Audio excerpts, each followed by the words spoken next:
Alhamdulillah. Hak ni memang ubat batuk. Memang bagi untuk batuk.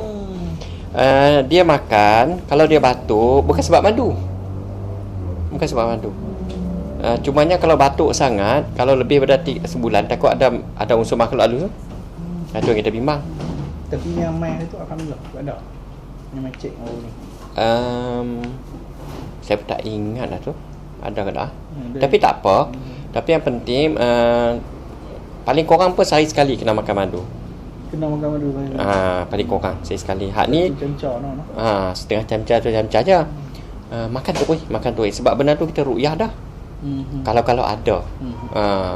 Kalau batuk lama-lama ni bimbang juga. Bimbang juga. Lepas tu alhamdulillah, kalau maknanya ni lepas dia duk makan ni jadi dia kira macam mana tadi? Kurang banyak. Boleh tidur. Oh alhamdulillah, boleh tidur. Alhamdulillah. Oh, saraf tu.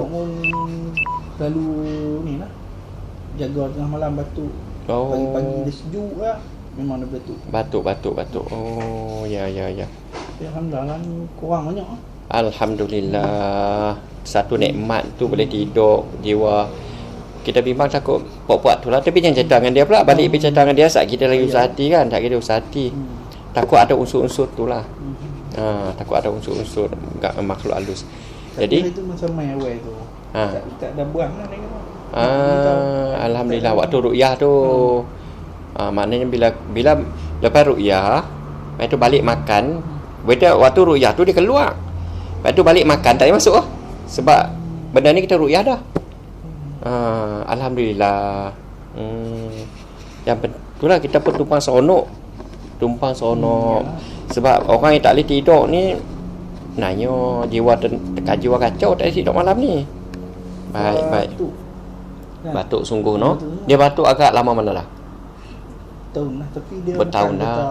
Ni kadang ada bertisat. Bertisat. Ya.